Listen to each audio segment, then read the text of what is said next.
Cet enseignement vous est offert par le RPCI, Réseau du professionnel chrétien influent. Bâtir un monde prospère où la plupart des décisions relatives à la vie des populations sont influencées par la parole de Dieu. Effectivement, on gagne en temps. Comme ça, vous préparez des questions et puis on a des temps d'échange. Les temps d'échange, si on n'arrive pas à les avoir dans des sessions groupées comme ça, on va les avoir au moins dans vos entités. Voilà, il y a des entités que j'ai commencé à rencontrer. Donc, on peut toujours avoir des échanges plus restreints où vous pouvez poser toujours vos questions. Il n'y a pas de problème. Il faut qu'on échange. Il faut qu'on échange un peu plus qu'on ne parle d'ailleurs. Et aussi, s'il y a des gens qui ne sont pas abonnés à la page de la galerie, il faut que vous trouviez le moyen soit d'être abonné, soit de recevoir quand même à travers vos amis. Si vous n'êtes pas trop face et tout ça, faut en tout cas trouver un moyen pour que les posts puissent partir. Donc, je vais prendre 3 personnes qui ont au moins des questions à poser sur les posts de la galerie concernant les miracles avant qu'on entre dans le sujet d'aujourd'hui. Aujourd'hui, on va plus aborder l'aspect guérison. Voilà. Qu'on n'a pas encore abordé avec ceux de la France. Avec eux, on a abordé l'aspect pourquoi des miracles et voilà. On est revenu sur quelques fondamentaux concernant les miracles. Mais puisque vous avez eu l'audio, donc avec vous, on va aborder un aspect plus spécifique qui concerne le charisme de guérison, mais qui entre toujours dans la même thématique. OK? L'idée, c'est vraiment de traiter de tout ce qui est onction, charisme et miracle. Et de façon concrète, aujourd'hui, là, nous, dans notre temps, on fait quoi? C'est quoi l'enseignement pratique pour nous? Parce qu'il y a tellement de débats souvent au niveau des communautés et tout ça. Il y a, par rapport à tout ce qui est charisme et tout ce qui est miracle aussi, il y a beaucoup de déviations possibles, beaucoup d'abus possibles. Et donc, ce sont des sujets assez délicats qui nécessitent beaucoup de discernement. Donc, c'est bon qu'on les aborde. Voilà, c'est bon qu'on les aborde. C'est vrai qu'actuellement, le pays traverse ce qu'il traverse. Vendredi, on a notre temps d'intercession, voilà, mais ça ne doit pas arrêter la formation. L'organisation des élections, c'est le travail de quelqu'un aussi. Donc, pendant qu'eux, ils travaillent, vous aussi travaillez. Travaillez et formez-vous. Voilà, c'est très important.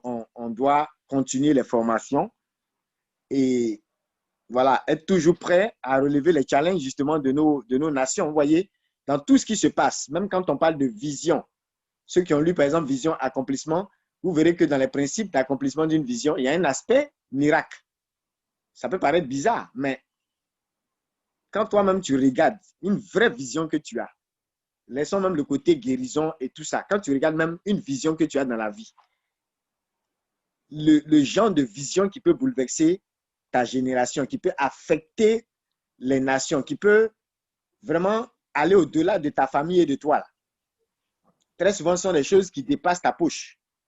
Et du moment où ça dépasse ta poche, ça dépasse ton compte, ça dépasse tes moyens, comme on dit, la provision même déjà qu'il faut pour une telle vision, tu es obligé de ne pas être juste ambitieux. Si c'est juste de l'ambition, tu vas t'écrouler sous le poids de cette vision.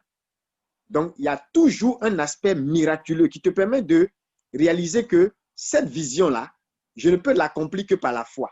S'il n'y a pas de notion de foi, je ne peux pas entrer dans cette terre promise. Je ne peux pas traverser cette mer rouge. Je ne peux pas quitter même Pharaon. Vous voyez, tous nos pères dans la foi, dans l'accomplissement des visions que Dieu leur a données, il y a toujours un élément miraculeux. Donc, vous voyez que c'est un thème qui est important, même pour ce que notre nation vit.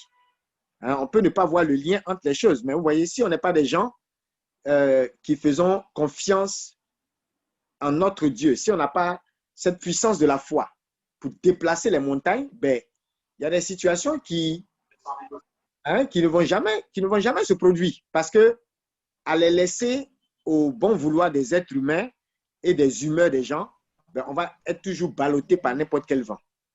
Et c'est pourquoi vous pouvez voir dans les grands réveils charismatiques, vous allez toujours voir que le cours de l'histoire parfois a changé parce qu'un homme s'est levé et a dit ça suffit. Ça ne se passe plus de telle ou telle façon. Mais maintenant, on fait ci, maintenant, on fait ça. Et cette personne-là, elle comptait sur quoi? Elle n'est pas politicienne. Elle n'est pas ceci. Elle n'est pas cela. Elle n'a même pas le diplôme que les autres ont. Elle n'a pas les connexions et les réseaux que les autres ont. Mais à sa parole, tout le monde se plie. Il y a l'élément de la foi et l'élément du miraculeux, du surnaturel qu'on ne doit pas et qu'on ne peut pas occulter dans l'Église. Que ce soit au niveau évangélique, que ce soit au niveau catholique, dans tout ce qui est christianisme, on dit toujours, il y a deux choses qui n'ont jamais cessé. C'est la présence des évangélisateurs charismatiques et la présence des réveils charismatiques. C'est-à-dire, dans l'histoire, il y a toujours eu des grands temps de réveil. Il y a eu un temps où il y a eu plein de moines. Il y a eu une floraison de moines, une floraison de saints, une floraison de martyrs. Il y a eu des courants comme ça, des grands réveils charismatiques. Et puis, des époques aussi sont arrivées avec leur personnalité, avec des personnalités fortes, de grands saints, ainsi de suite.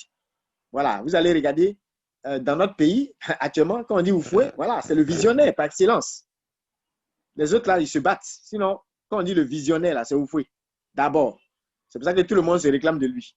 Mais est-ce que dans les faits, maintenant, voilà, les gens sont vraiment en train de manifester une vision? Est-ce que quand on parle de la paix, ce n'est pas un vain mot et tout ça? Est-ce que c'est ce que les gens sont en train de faire? Vous voyez, ça, c'est pour dire que quand on parle ici de miracles et tout, c'est aussi pour que, concernant nos nations, nos familles, nos entreprises, nos projets, tout ce qui nous concerne, tout ce qui concerne les autres, on ne puisse pas occulter l'élément surnaturel. Voilà, il faut qu'on comprenne. À un moment donné, le diplôme, la compétence, ça ne suffit pas. Pendant les guerres, les DG là sont en culotte, ils font rang pour payer pain. Pendant les guerres, tu peux même t'appeler Monsieur le Président, on va venir te soulever comme un sac de riz, te jeter quelque part. Et puis ça ne va pas quelque part aussi. Voilà. Donc, la capacité même à voir que telle chose arrive, ça même c'est déjà dans le surnaturel. Donc, on ne peut pas occulter tous ces aspects. Voilà. Donc, aujourd'hui particulièrement, on va aborder le volet guérison. Le volet guérison pour que ça complète un peu ce qui a déjà été dit dans l'audio et ce qui a déjà été communiqué sur la page de la galerie. Mais comme j'ai dit avant d'aborder, est-ce que quelqu'un a... ceux qui ont vu les créas, qu'est-ce que vous avez à nous dire? Dites-nous un mot ou bien si vous avez une question. Soit une question ou bien qu'est-ce que vous avez compris? Quels sont les créas que vous avez vus concernant les miracles? Et puis, qu'est-ce que vous avez compris ou bien quelles questions vous avez? 3 personnes.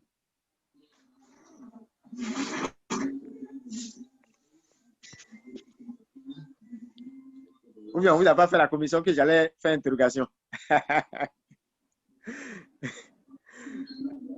J'ai fait la commission qu'on allait interroger les gens. Rapidement, qui a vu quoi concernant les miracles? Pourquoi les miracles?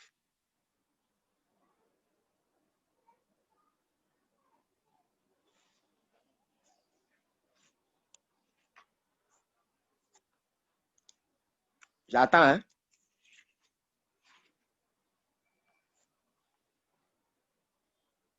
Donc, vous n'avez pas fait vos devoirs, là.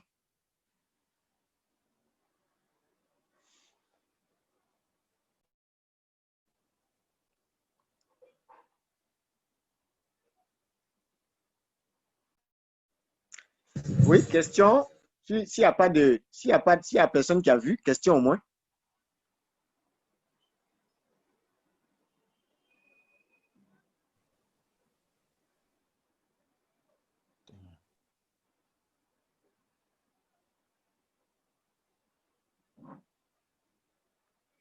Ah, ou bien les micros sont coupés.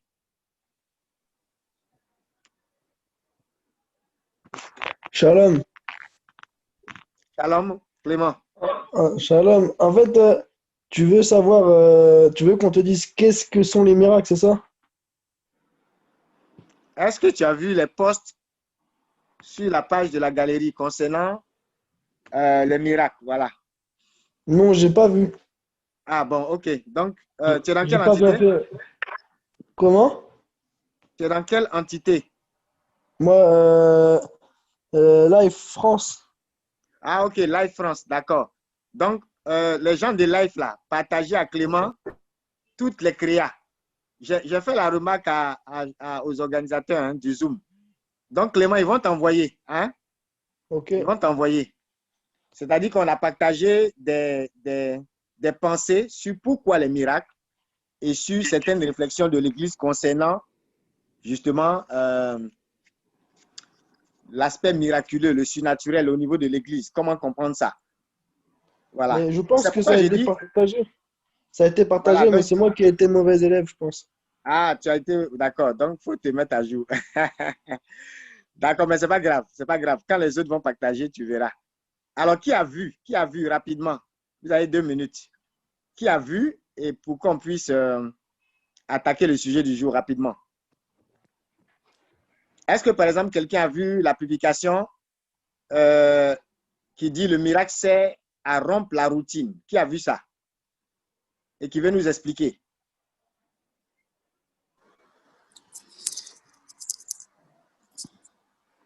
Shalom Fondo, moi Les j'ai responsables aussi plutôt peuvent parler. Shalom Fondo, moi Shalom. j'ai plutôt été béni dans l'enseignement que tu as eu à faire euh, concernant le miracle qui rompait la routine et Mhm, ça m'a conforté dans la mesure où euh, je pense qu'il y a un homme de Dieu qui a partagé un truc comme ça dernièrement, une pensée mhm, de quelqu'un et ça m'a conforté. Pourquoi ça m'a conforté? Parce que quand on a mhm, fait la reprise au niveau de nos églises locales, au niveau de nos mhm, paroisses, etc.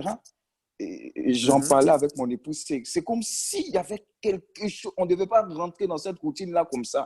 Les gens ont passé mhm. pratiquement combien de mois à faire la messe pour les plus courageux, C'est ça. à faire la messe à la télé. Ça, c'est les gars même qui sont attachés à Dieu bien, bien. Sinon, les autres étaient en congé. C'est Et ça. pour la reprise, ce n'est pas évident que les gens se reconnectent en tant que tels. Donc, il y a quelque chose d'autre Mhm, qu'on a besoin de manifester pour pouvoir les reconnecter à cette vision de la part du Seigneur en tant que tel. Sinon, si c'est pour mhm, retourner dans la routine, faire ce qu'on a à faire, il y a beaucoup qui ne vont pas revenir dans la maison du Seigneur en tant que tel. mhm, mhm, Donc, le mhm, côté miraculeux, le côté est important pour que les gens soient rejoints dans ce qu'ils ont vécu dans cette pandémie-là. De savoir que mhm, Jésus continue de guérir, délivrer, libérer, mhm, etc. Donc, si on retourne dans la routine-là, qu'il n'y a pas cet aspect miraculeux-là, les églises seront vidées. La foi d'un grand nombre là, a déjà mhm, été mhm. atteinte. C'est Voilà. ça. Donc, c'est ce qui m'a rejoint. Quand j'ai écouté l'enseignement, c'est ce qui m'a rejoint. Que Mhm, c'est mhm, impératif. Et même la pensée que tu as donnée, la parole que tu as donnée là, les mhm, évangélisateurs, etc.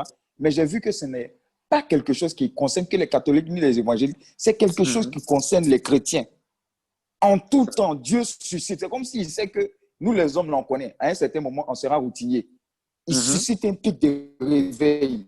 Il suscite des personnes d'évangélisation pour redonner un boom à son œuvre. Et puis, ça C'est n'arrête ça. pas. S'il voit qu'en son don, il ramène encore. Donc, ça fait partie. On ne peut pas dénier ça. Donc, moi, c'est ce que C'est j'ai ça. retenu, que je voulais partager. OK. Merci beaucoup, homme de Dieu. Et voilà, je pense que ça a été partagé. Hein? Qu'est-ce que tout le monde voit? La pensée là. C'est Laetitia qui est en train de partager, non? Oui, Daddy. Est voilà. Est-ce que tout le monde voit la pensée? Oui, oui, vas-y. Oui, oui. Oui. Oui, oui. Le miracle, c'est à rompre la routine. À Il rompre la empêche qu'on ne routine. s'installe dans une Voilà. religiosité ritualiste et répétitive. Voilà. Voilà. Donc, c'est clair ici. Religiosité, ritualiste et répétitive. Et tout à l'heure, l'homme de Dieu parlait de la messe. Oui, la messe, qu'on le veuille ou non, c'est un rituel. Hein? C'est toute une cérémonie, la messe. Il y a donc des rituels dans la messe. Vous voyez que c'est très ritualiste. Le prêtre ne s'habille pas n'importe comment. Bon, quand on dit ritualiste ici, d'ailleurs, ce n'est pas péjoratif. Hein? Ouais. Le mot ritualiste ici, là. Voilà, on parle de la notion de rituel, hein, de la notion solennelle, cérémonielle et tout ça. Voilà. Donc, vous voyez que le prêtre ne vient pas en jean comme ça à la messe. Hein? On ne prend pas Non. à checker avec garde-bas pour dire que, tiens, le corps du Christ. Non. Voilà. Il y a un respect. Il y a des gestes. c'est un sacrement. Il y a vous voyez qu'il y a tout un ordre. Mais regardez la même messe là, avec les mêmes gestes, avec les mêmes paroles. Quand Padre Pio faisait sa messe, vous voyez tout ce qui se passait. Et ce n'est pas différent de la messe que vous célébrez tous les jours. Voilà. Donc, il n'y a pas une notion de... C'est-à-dire que Jésus n'est pas plus Dieu en Padre Pio que dans le simple prêtre. Non. C'est la même messe, avec la même valeur, avec les mêmes résultats. Mais comme certains tombent dans la routine, ils ne voient pas justement et ils ne profitent pas justement de l'aspect miraculeux, de l'aspect surnaturel de la chose. C'est-à-dire que c'est comme quelqu'un qui se balade au milieu des anges et qui ne le sait pas. Saint Jean Chrysostome, par exemple, il insiste beaucoup sur le fait que, mais à la messe, il y a une foule d'anges. Et ça, le mot n'est pas trop fort. Il y a une foule d'anges. Et un autre saint disait que vous ne pouvez pas être au milieu de cette foule d'anges-là et ne pas en ressentir les effets, ne pas bénéficier de cette influence. C'est-à-dire, c'est comme je dis souvent, est-ce que quand vous êtes au milieu de gens qui fument, même si vous ne fumez pas, quand vous êtes au milieu de gens qui fument à gauche, à droite, même sur votre habit, quand vous arrivez quelque part d'autre, on a l'impression que vous avez fumé parce que la fumée, l'odeur la sent sur vous et ça reste. On peut avoir l'impression que vous avez fumé parce que vous êtes sorti d'un environnement de fumée. Voilà, et vous ne pouvez pas être à la messe sans être entouré d'une foule d'anges. Du début de la messe jusqu'à la fin, dans chaque aspect du rituel et de tous les aspects de la cérémonie, tout ce qui intègre ce sacrement-là, les anges participent. Et en réalité, un grand saint disait que les anges, au cours de la messe, ils sont plus diacres que prêtres. C'est-à-dire que les anges, là, eux-mêmes, ils sont assistants des prêtres au cours de la messe. Ils sont comme des assistants, ils sont comme des diacres. Vous imaginez la profondeur de la chose. Et ça vous montre aussi ce que le prêtre représente. Parce que même l'ange devient comme assistant dans ce cas. Il est plus diacre que prêtre. Donc, c'est pas un ange ne peut pas célébrer une messe. Un prêtre le peut. Mais l'ange assiste et il participe. Voilà, il est comme en train de déployer cet élément surnaturel-là. Et ce n'est pas du jeu. Voilà, donc même la messe, si vous ne faites pas attention, effectivement, Pascal a bien fait de prendre cet exemple. Parce que même la messe, si vous ne faites pas attention, vous tombez dans la religiosité. C'est pour ça que souvent, vous voyez nos frères d'en face là. Ils ne comprennent pas souvent les catholiques avec leurs grosses robes, avec leur truc joli, il n'y a pas onction. C'est ce que certains pensent. Mais tous ceux qui ont découvert le secret derrière la messe, ils savent que tu peux participer à la messe autant de fois, mais autant de fois tu es dans une dimension surnaturelle qui ne dit pas son nom. C'est-à-dire, c'est pas parce que tu as fait la messe, par exemple, avec une certaine, je ne sais pas, il n'y a pas un autre type de cérémonie pour attirer les anges. Même la messe la plus simple. L'ange de l'Éternel est là et toute la foule d'anges est là. Il n'y a pas à faire de dire que comme cette messe-là se célèbre au village, alors les anges, ce sont les anges du village qui sont là. Ou bien, c'est quand c'est à la basilique Saint-Pierre de Rome ou je ne sais où qu'il y a plus d'anges. Non, non, non, non, non, non. Donc, vous voyez, le miracle sert à rompre la routine. Et ça, celui qui parle ici, c'est le prédicateur de la maison pontificale. Il estime que ça empêche que les gens s'installent dans une religiosité ritualiste, c'est-à-dire toujours la cérémonie, la répétition des choses, et on tombe dans la routine. Et Dieu même dit quoi? Quand vous regardez le verset 29, Isaïe, et plutôt chapitre 29 d'Isaïe, verset 13 à 14, le Seigneur rappelle, il dit, parce que ce peuple est près de moi en parole et me glorifie de ses lèvres, mais que son cœur est loin de moi et que sa crainte n'est qu'un commandement humain, une leçon apprise. Eh bien, qu'est-ce que Dieu dit? Voici que je vais continuer à étonner ce peuple. C'est Dieu qui parle. Hein? Dieu même dit, je vais étonner ce peuple-là. Pourtant, il n'a rien à nous prouver. Mais il dit, je vais étonner ce peuple par des prodiges et des merveilles. Et la sagesse des sages va faire quoi? se perdra, l'intelligence des intelligents s'envolera. C'est une dimension qui est importante parce qu'il y a ce qu'on appelle le ritualisme mort ou bien le rationalisme aride. Vous voyez, les gens qui sont trop intellectuels. Même le grand Saint François, il a dit à Saint Antoine de Padoue, tu veux enseigner théologie là, je t'autorise à condition que tu ne perdes pas ton esprit d'oraison. C'est-à-dire qu'en toute chose, les saints étaient, il y a beaucoup de saints qui étaient de très grands théologiens. Mais vous n'allez jamais voir ces saints-là, à cause de la théologie, perdre leur tête. Il y a un gars qui a fait théologie jusqu'à... Il dit les miracles, ça n'existe pas. Et d'autres théologiens même lui ont dit, donc toi, tu as réécrit l'Église, quoi. Tu as réécrit la Bible. La Bible, là, vous prenez presque... Si vous devez enlever tout ce qui est miracle dans la Bible, vous n'avez plus une Bible. Hein? Faites l'expérience. Prenez chaque page de l'Évangile. Laissez même l'Ancien Testament, parce que là-bas, on ne parle pas. Prenez même l'Évangile. Enlevez tout ce qui est guérison, enlevez tout ce qui est miracle, enlevez tout ce qui est les aveugles voient, les paralytiques marchent et tout. Même Jean-Baptiste, quand il a demandé, es-tu celui qui doit venir devant nous en attendre un autre? Le signe qu'il a reçu de la part de Jésus, les signes qu'on appelle les signes messianiques, c'était des signes miraculeux. Donc, on veut quoi? C'est quel genre de théologie tu vas étudier jusqu'à démontrer que les miracles n'existent pas? Ce n'est pas valable. C'est pour ça que les grands saints attiraient l'attention pour éviter justement le miracle, justement, ça vient casser ce côté ritualiste mort là, où tu es là, tu dis Alléluia, Amen, Alléluia, Amen, Alléluia, Amen, tu fais des gestes, tu fais ton signe de croix et tu oublies que ce signe de croix là, c'est le même signe de croix que Saint Benoît a fait sur une bouteille empoisonnée et qui a cassé la bouteille et le poison s'est répandu. Donc, on peut te tuer parce que tu as fait un geste puissant, mais de façon, dans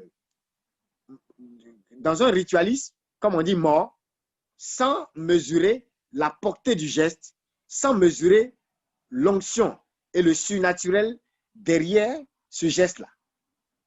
Tu te lèves, tu fais, signe de croix, bien, tu prends ta Bible et tout ça, tu bailles dessus, tu mets ça au chevet de ton, je ne sais pas, sur ton lit comme ça, mais un démon peut se lever, prendre la Bible là et te gifler avec ça parce que tu l'as considéré comme un simple livre où c'est écrit noir sur blanc. Le démon n'a pas vu en toi quelqu'un qui a en lui une parole de Dieu. Il a vu juste quelqu'un qui a un livre et qui feuillette, qui lit ça comme un roman. Donc, c'est dangereux, le ritualisme mort ou le rationalisme aride. Les gens qui sont trop intelligents, plus intelligents même que Dieu, au point de dire non, non, depuis le temps de Jean-Baptiste, il n'y a plus de miracle. Tout ça, dans l'audio, on est revenu là-dessus pour dire que la théorie en question, si vous entendez quelqu'un sous prétexte qu'il a fait théologie et puis il vous dit que depuis le temps de Jean-Baptiste, là, il n'y a plus de miracle dans l'Église, dites-lui que depuis Vatican II, l'Église a abandonné cette théorie. L'Église n'a jamais adopté ça même. Est-ce que vous me comprenez? La thèse selon laquelle il n'y a plus de miracle dans l'Église depuis le temps de Jean-Baptiste, c'est-à-dire qu'il y a des gens dans l'Église, effectivement, dans l'Église, il y avait des personnes qui réfléchissaient comme ça. Et du temps de Jean Chrysostome, il y avait une catégorie de personnes qui développaient cette thèse-là. C'est-à-dire que les gens certains se sont dit que, oh, tout ce qui devait être fait dans l'Église, là, tout a été fait. On n'a plus besoin, en fait, de quelque chose de plus et tout ça, mais c'est dangereux. Ce sont des choses que Vatican II a remis en cause. Parce que ce n'est pas des thèses qui peuvent prospérer. Bon, nous autres comme ça, là, même si on n'est pas docteur en théologie, hein, nous qui avions été malades dans le lycée scientifique, dans INP, on a passé tous nos examens malades, hein, des 40 degrés de fièvre et tout ça. Et puis, on est sorti avec des petites mentions, on s'est débrouillé quand même, hein, pour sortir avec de bons résultats. Hein, tu es malade et puis la médecine ne voit pas. Et puis toi seul, tu guéris là. On appelle ça comment? Quelque chose où toi-même, tu sais que tu pourrais mourir. Il y a plein parmi vous qui ont échappé à des accidents de façon miraculeuse. Plein parmi vous des gens sont venus se confesser à vous pour dire, je devais te tuer, je devais faire ci, je devais faire ça. Il y a tellement de cas. C'est-à-dire que si quelqu'un vient te dire qu'il a trop étudié et que par rapport à ses études, il n'y a plus de miracle, mais toi-même, tu as un témoignage qu'il ment. Ça, là, c'est pas, on n'appelle pas ça autre chose. Parce que si le miraculeux s'était arrêté depuis Jean-Baptiste, nous tous, là, on ne serait pas vivants même. Notre vie même est un miracle quotidien. Mais justement, c'est ce qu'on appelle le miracle habituel de la vie. Et justement, Dieu ne s'arrête pas au miracle habituel. C'est-à-dire, c'est trop facile aussi de venir et puis dire, ah, mais moi, je n'ai pas besoin de nouveaux miracles et tout ça, parce que de toute façon, ma vie même, comme c'est un miracle, bon, chaque jour, je me lève, je respire, c'est déjà un miracle. Oui, mais ça, c'est le miracle habituel. Et Dieu est tellement bon que Dieu permet qu'il y ait un miracle actuel. C'est-à-dire, le miracle d'aujourd'hui, ça te permet de saisir le miracle habituel. Sinon, Dieu connaît l'homme. Comme tous les jours, tu te lèves, tu respires. À un moment donné, tu vas prendre ta respiration là même pour crier sur Dieu. Pour dire que Dieu est mauvais, Dieu est ceci. Mais la bouche même, tu prends pour crier sur Dieu là. C'est parce que tu as la vie. Et tu es devenu tellement habitué à cette vie-là que tu la banalises. Vous voyez? Donc, le principe, c'est qu'il y a un miracle actuel. C'est-à-dire que le miracle qui s'est produit au temps de Jean-Baptiste, au temps de Saint-Antoine de Padoue, au temps de Saint-Benoît. Mais écoute, si quelqu'un dit qu'il ne croit pas, tu vas dire quoi à cette personne? Il n'était pas là. Toi et moi, on n'était pas témoins oculaires. Voilà pourquoi Dieu permet qu'il y ait un miracle actuel dont je sois témoin, dont tu sois témoin. Un miracle qui se produise en 2020 en Côte d'Ivoire. Un miracle qui peut arriver dans la situation politique. Un miracle qui peut arriver dans ta famille en 2020 et qui te dit, ah, vraiment, ce que Saint Antoine avait vécu au XIIIe siècle, mais voilà que moi aussi, je vis quelque chose de similaire.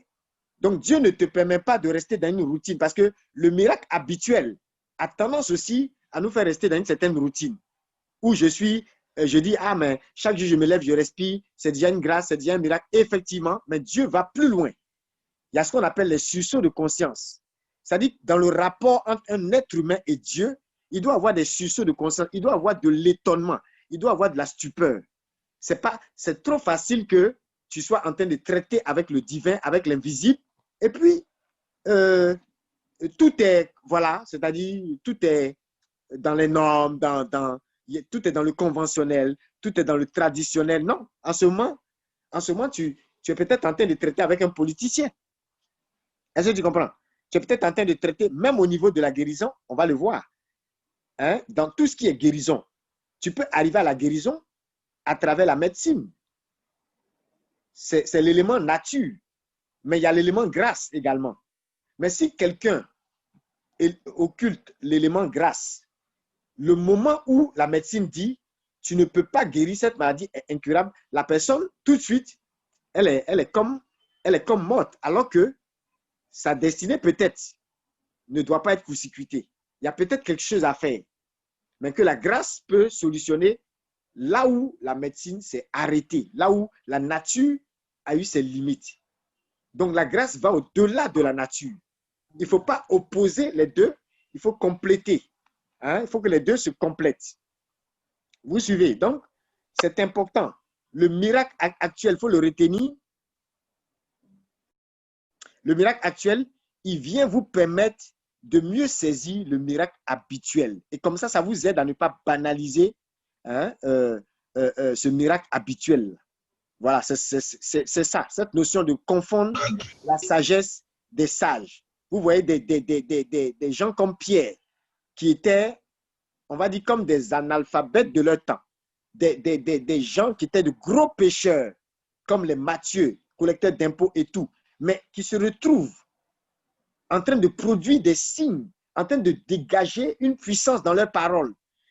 Et les gens qui étaient les docteurs, ceux-là qui justement étaient les grands théologiens, mais ils étaient étonnés. Vous voyez, ça c'est aussi le miraculeux. La capacité que Dieu met en vous de confondre la sagesse des sages, alors que vous êtes le plus petit. Et ça, c'est vraiment important.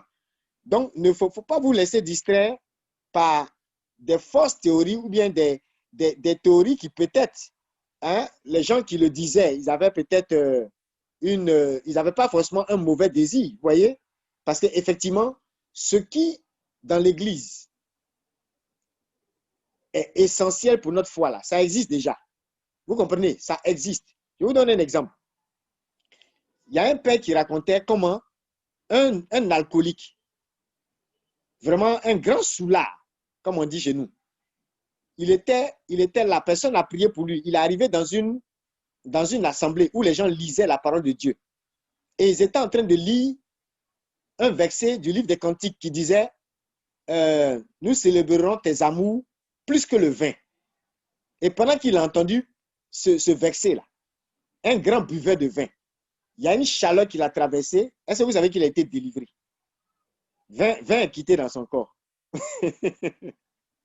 il a été délivré de son alcoolisme. Lui qui créait des misères à sa famille, il a été délivré par la lecture d'un verset biblique. C'est-à-dire que si tu fais liturgie à la paroisse, et puis tu vois ce genre de témoignages, hein, ce n'est pas forcément des témoignages que des saints ont vécu. La personne qui lisait pouvait être une personne simple. Mais est-ce que tu te prépares avant d'aller lire, première lecture, psaume, évangile du jour? Est-ce que les gens de liturgie se préparent? Certains, oui, peut-être d'autres, ça devient comme on dit, ce ritualisme mort ou bien ce réactionnaire, il vient lire parce qu'il sait lire, belle voix et tout ça. Vous voyez, il faut que entre nous-mêmes, là, hein, on puisse faire attention. Tout n'est pas une question on encourage tout le monde à se former, à très bien se former. Mais quand vous êtes bien formé et que vous connaissez bien votre église, vous saurez que le surnaturel est comme quelque chose de naturel dans l'église. Comment on peut lire un verset biblique? La partie où on parle des vins, là, le gars a été délivré. Mais pourtant, quelqu'un peut se dire, oh, c'est un simple verset. Comment là? Mais qu'est-ce que le verset dit? C'est comme une façon de dire que l'ivresse de l'esprit, l'amour de Dieu est plus fort que le vin. Ça dépasse l'ivresse de l'esprit, là. C'est plus que l'ivresse du vin. Comme Paul dit, là.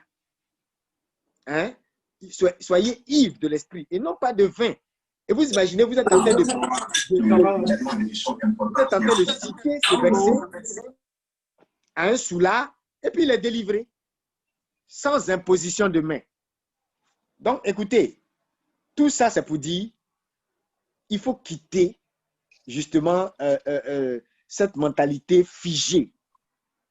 Aujourd'hui, il y a les gens ont tellement peur de la notion de... C'est-à-dire, dès qu'on entre dans le surnaturel, surtout à cause de tous les débats qu'il y a au niveau des communautés nouvelles, dès qu'on entre dans l'aspect surnaturel, il y a des gens qui commencent à se figer.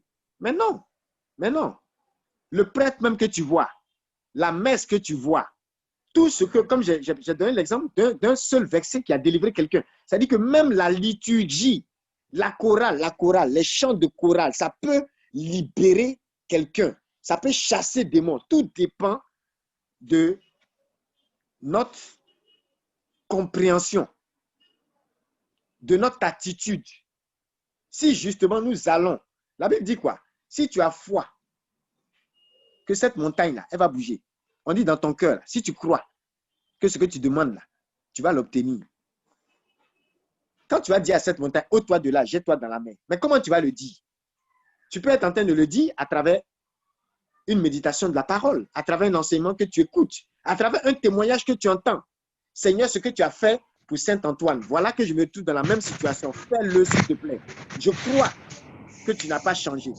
Mais tu vois, si par exemple, tu es trop intellectuel et tu dis non, ça c'était parce que Saint-Antoine était un grand saint, parce qu'il était comme ci, il était comme ça. Je vais vous dire, le charisme là, hein, il a un lien avec la sainteté personnelle, mais il n'est pas, on dit en théologie que ce n'est pas exclusif. C'est-à-dire, ce n'est pas parce que obligatoirement quelqu'un est saint qu'il manifeste des charismes. D'ailleurs même, le charisme là lui-même, il te sanctifie aussi.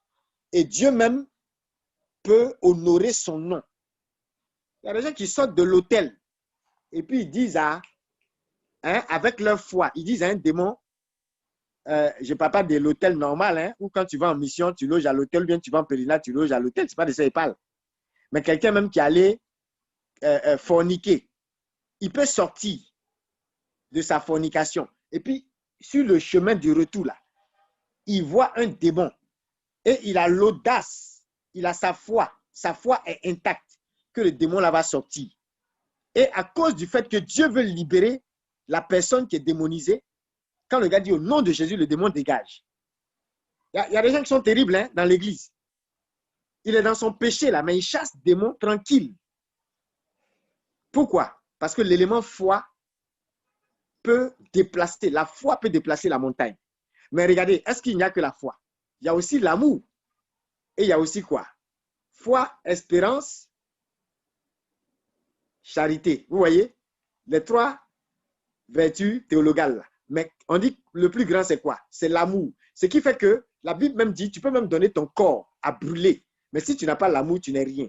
Ça veut dire qu'il y a des personnes qui manifestent une foi, qui peut même leur permettre d'opérer dans le miraculeux, mais parce qu'il n'y a pas d'amour, ils ne sont rien et ils ne font rien. Et à la fin, Jésus peut dire, je ne vous connais pas. C'est ça le danger de manifester les charismes sans les vertus, sans le fruit de l'esprit. Mais en même temps, ça vous donne une leçon pour dire que le charisme est influencé par la sainteté personnelle, mais même quand la sainteté personnelle n'est pas au beau fixe, Dieu peut honorer son nom et le miraculeux peut se produire. Parce qu'en réalité, ce n'est pas toi qui opères le miracle. Celui qui opère, c'est le Seigneur. Ce n'est pas son esprit. Comme on dit, c'est le doigt de Dieu. Comme on peut le voir dans le Veni Creator, c'est le doigt de Dieu. Ce n'est pas ton doigt. Ton petit doigt ne peut rien faire. Donc, quelque chose qui n'est même pas dépendant de toi, pour lequel tu as un canal, tu ne peux pas faire le malin dessus. C'est pour ça qu'on ramène toujours la chose en disant, ce qui dépend de toi, c'est ta propre sainteté personnelle, c'est ta sanctification. Sinon, l'autre chose, là, ce n'est pas toi. Ça veut dire que Dieu pouvait utiliser un bébé pour le faire. Même l'âne de Balaam lui a parlé.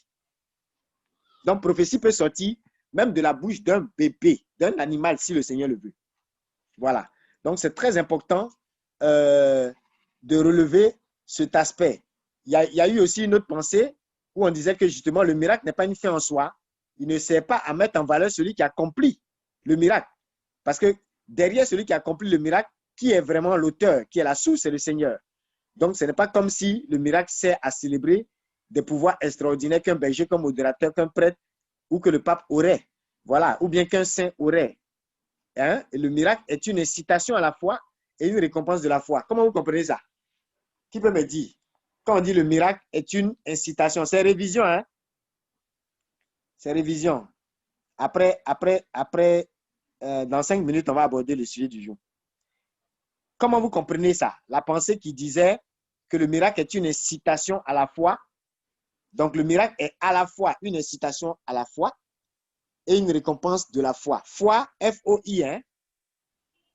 Quand on dit il est à la fois, c'est-à-dire il est en même temps une incitation à la foi, F-O-I, et une récompense de la foi. Qui peut m'expliquer ça? Shalom Daddy. Shalom. Bon, pour moi, une incitation à la foi dans la mesure où, si dans une assemblée, il y a un miracle qui est produit, qui est réalisé, les personnes qui sont autour et qui contemplent le miracle, automatiquement, ça réveille quelque chose en eux. C'est ça. Maintenant, vous avez dit, la deuxième partie, c'était une invitation à la foi, c'est ça? Une incitation à la foi, c'est ce que tu as expliqué, et une récompense de la foi. Voilà, une récompense de la foi également, parce que celui, par exemple, qui opère le miracle, ou bien celui qui voit un miracle se réaliser dans sa vie, c'est peut-être aussi parce qu'il a demandé, mais c'est parce qu'il a manifesté un degré de foi. Pour voir ce miracle. Donc, c'est en ce sens-là que moi, je considère que c'est une récompense à la foi. D'accord. Vous êtes d'accord avec lui, non? Oui, oui. D'accord, c'est ça, effectivement. Donc, oui, c'est pour vous dire qu'il y a ces deux dimensions. Et donc, comment des gens peuvent réfléchir jusqu'à... Ils sont tellement intellectuels jusqu'à ils disent que, en fait, quand des gens vous disent que oh, les miracles n'existent pas là, ils sont en train de vous dire que Dieu, là, il ne récompense pas votre foi. C'est-à-dire, si vous voulez, là, prier comment vous voulez, Dieu ne va pas exaucer. Est-ce que ça, c'est concevable? Un Dieu qui est bon comme ça, hein? Nous-mêmes, là, on ne peut pas expliquer comment on a passé certains examens, comment on a pu s'en sortir dans certaines conditions. Et tu ne peux pas venir nous dire que le miracle n'existe pas. Parce que notre petite foi, là, aussi petite était-elle, Dieu l'a récompensée. Vous comprenez? Donc, il ne faut pas prendre Dieu pour un méchant.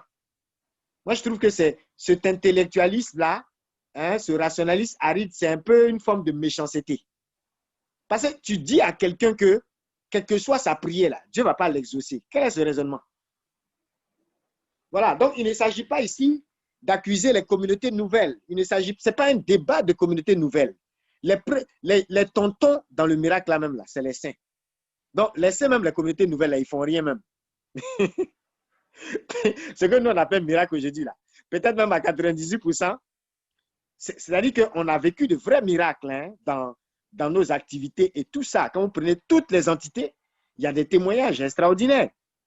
Mais à 90%, on n'est même pas encore dans les critères même qui vont permettre à l'Église, par exemple, de noter ça officiellement dans les archives du Vatican.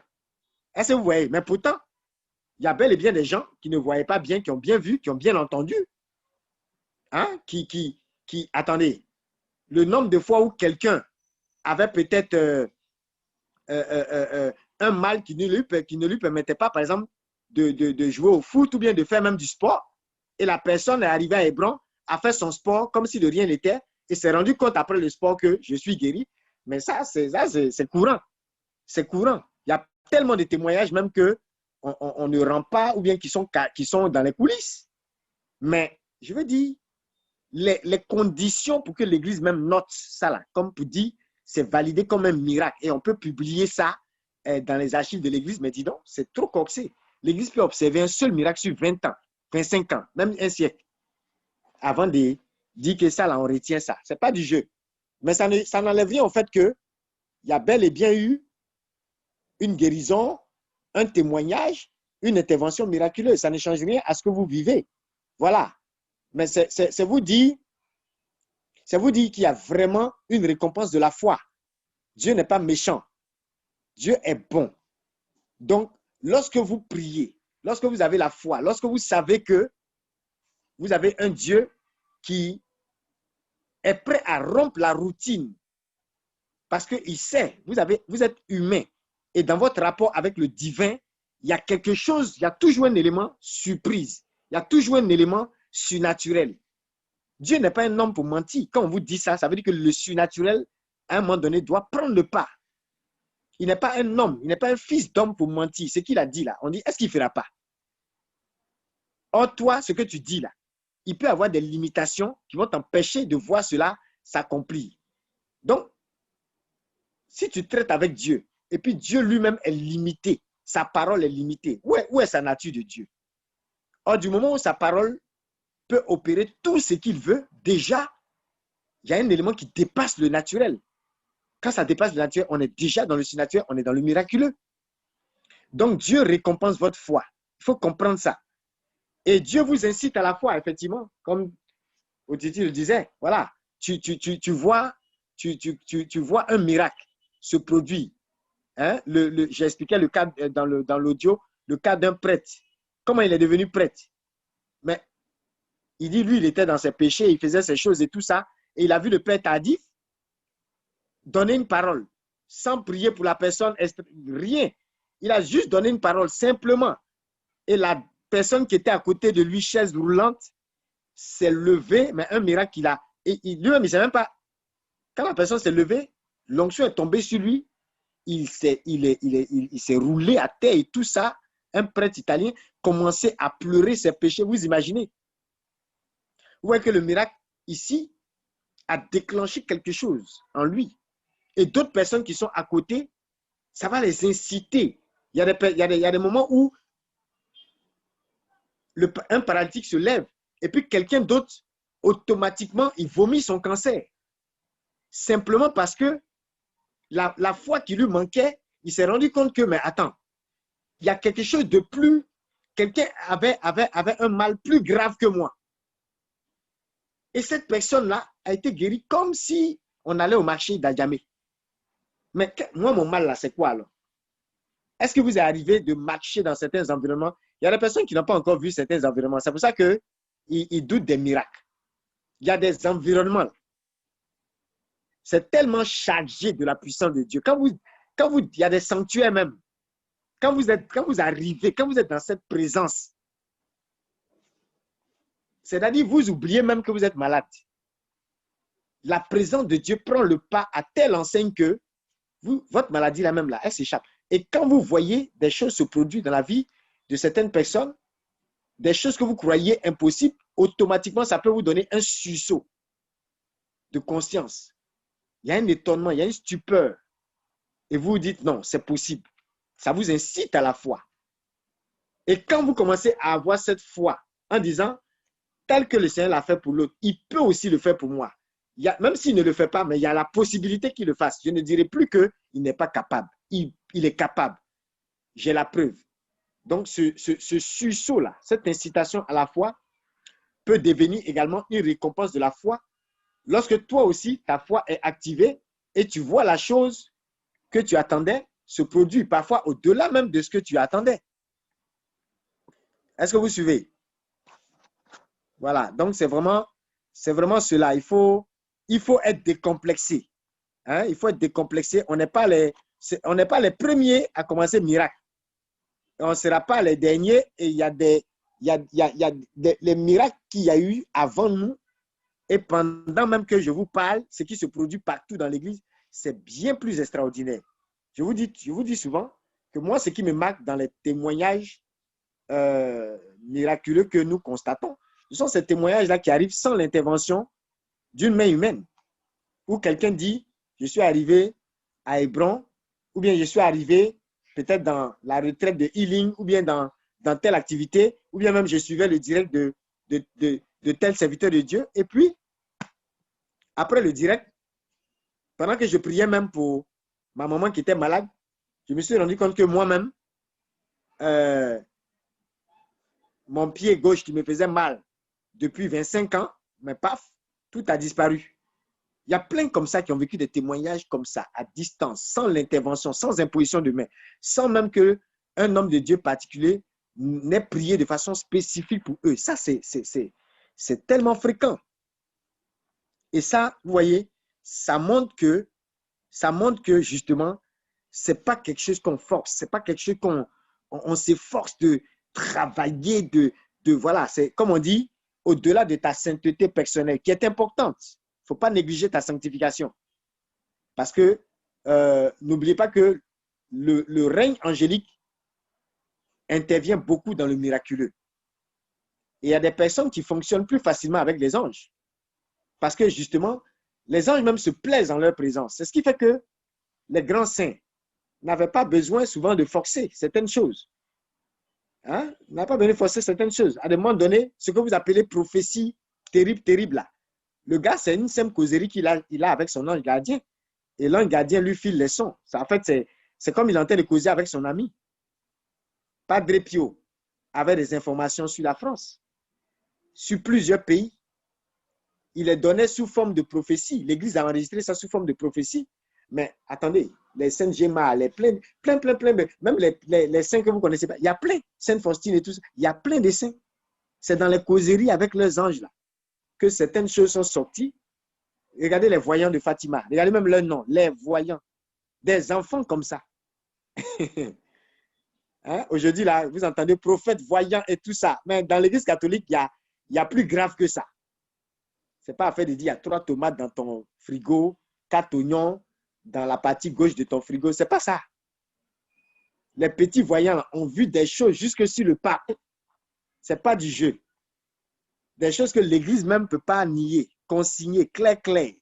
Ce n'est pas de l'amusement. On parle pas de... Ce n'est pas petite prophétie de... Tu habites dans tel quartier, tu as porté caleçon jaune avant-hier. Non. Non. Tu as mangé un faveur à checker il y a 4 jours. Non. Les tontons de la prophétie, là, c'est dans l'Église catholique. Vieux père des prophéties, c'est dans l'Église catholique. Ça vous dit que n'ayons pas de complexe et ne pensez pas que justement le côté religiosité, le côté rituel, le côté cérémonie, les belles robes du pape, des évêques, il ne faut pas ça vous tromper, vous allez penser que derrière ça, là, il n'y a pas le surnaturel. Le surnaturel est tout aussi naturel que le pape, les évêques et les prêtres s'habillent avec leur aube et tout ça. C'est incrusté dans ce que vous voyez comme rituel, comme cérémonie, comme sacrement. Il ne faut même pas vous tromper. C'est celui qui ne connaît pas l'Église qui peut penser que oh, tout ça là, c'est des choses mortes. Mais c'est parce que souvent même le catholique lui-même, il est mort dans sa conscience du miraculeux. Et n'oubliez pas une chose, hein, l'onction que vous n'honorez pas, vous n'allez pas en être bénéficiaire. La façon dont vous comprenez les concepts spirituels vont affecter votre foi.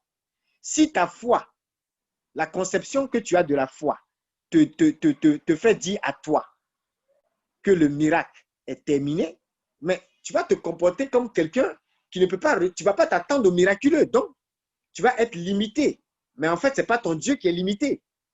Donc, à bien regarder, ce n'est pas l'Église catholique qui manque de miracles et qui manque de réveil charismatique.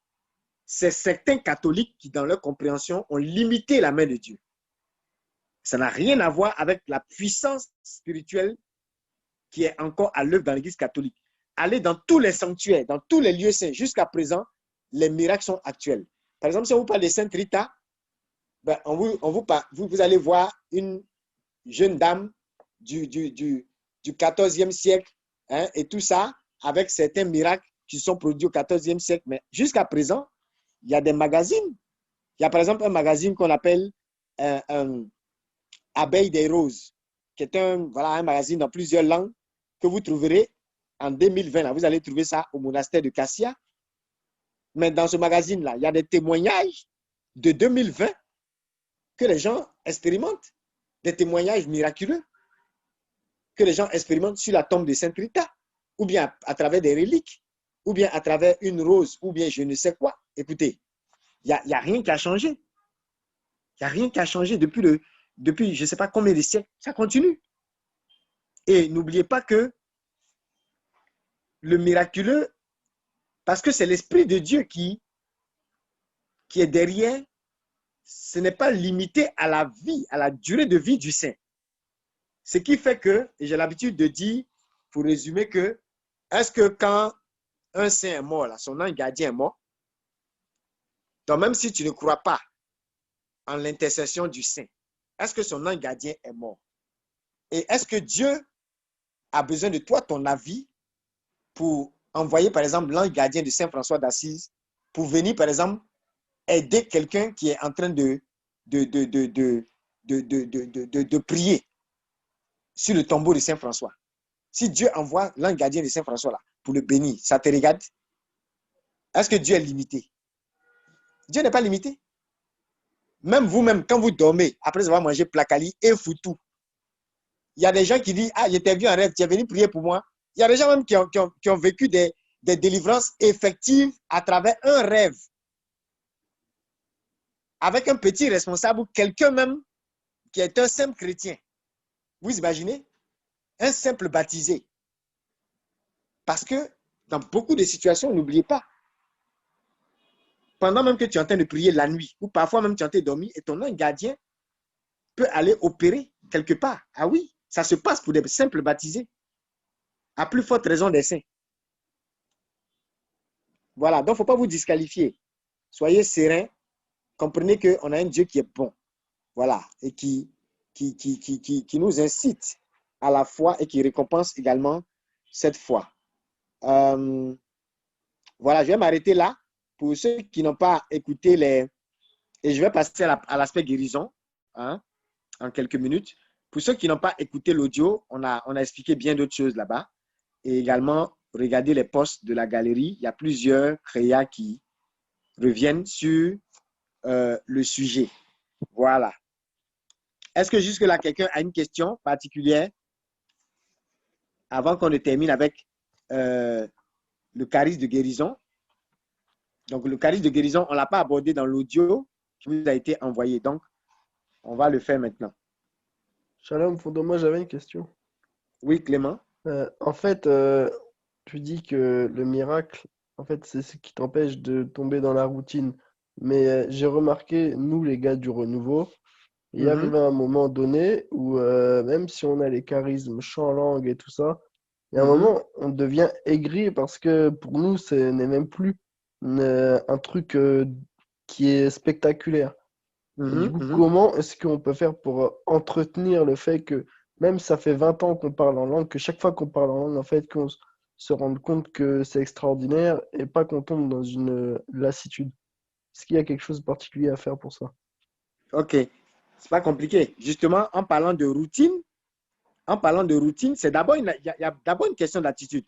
Déjà, même la nuance que tu dois faire, c'est que justement, si quelqu'un est du renouveau charismatique, il doit savoir qu'il y a les dons de l'esprit et il y a le fruit de l'esprit. Et le don de l'esprit que tu as peut te permettre de produire le miraculeux. Donc, par exemple, le même parler en langue que tu peux être en train de faire. Toi, tu peux être en train de parler en langue simplement. Et tu vois, des gens parlaient en langue et puis regardez Padre Pio. Normalement, l'anglais, ce n'est pas son truc. Mais Padre Pio a parlé plusieurs langues qu'il n'a jamais étudiées et qu'il ne comprenait pas. Tu comprends? C'est là l'élément miraculeux arrive. Mais si tu n'admets pas la possibilité du miracle, comme j'ai dit, celui qui limite déjà sa foi, mais il va parler en langue de façon routinière. Mais quelqu'un parle en langue et puis d'autres personnes vivent des miracles pendant même que ce parler en langue-là se fait. Regarde même l'exemple que j'ai donné en parlant de la liturgie. Un texte qui est lu et un soulard est délivré par la lecture d'un verset biblique. Vous voyez un peu, ça casse la routine. Et c'est une façon aussi de dire à la personne qui lit là, il faut lire avec toute ta foi, il faut lire avec ta conviction, il faut lire en tant qu'homme de prière. Il ne faut pas lire comme si c'était un roman. Donc, il y a une nuance. Tu peux avoir un don. Tu peux avoir un charisme. Le charisme n'est pas forcément le miracle. Quand tu parles en langue, ce n'est pas un miracle qui est en train de se produire pour quelqu'un. D'ailleurs, même la Bible dit que celui qui parle en langue, il s'édifie lui-même. Tu comprends? Maintenant, est-ce que ton édification a un impact sur l'autre? C'est ton attitude qui détermine si tu vas rester dans la routine ou non. Et pour éviter cela, il faut demeurer dans la présence de Dieu. C'est-à-dire ta vie de prière doit alimenter ce feu de la foi. Et puis aussi, il faut être ouvert au miraculeux. C'est-à-dire il faut écouter les témoignages des saints. Il faut écouter, il ne faut pas que quelqu'un dise, par exemple, il y a un gars, par exemple, au temps de Saint-Antoine, il a écouté un témoignage de Saint-Antoine, et puis ses amis racontaient, ça s'est passé justement au XIIIe siècle, et puis il dit, vous voyez, comme quelqu'un qui ne croit pas. Il dit, non, ce que vous racontez là, c'est du n'importe quoi. Si moi-même là. Et puis, qu'est-ce qu'il a fait? Il a fait une démonstration, un athée, il a pris un verre, et puis qui était rempli d'eau, par exemple, un récipient bien cassable, et puis il dit, bon, quand vous êtes en train de mentir ici, là, je vais jeter ce truc-là. Si moi aussi, je jette, que ça ne se casse pas, je vais croire que votre Saint-Antoine, là, il peut faire ça.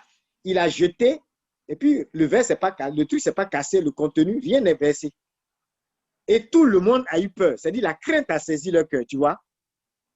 Ça, c'est stupeur-là. Ça permet aux gens de revenir aussi à la foi. C'est très important.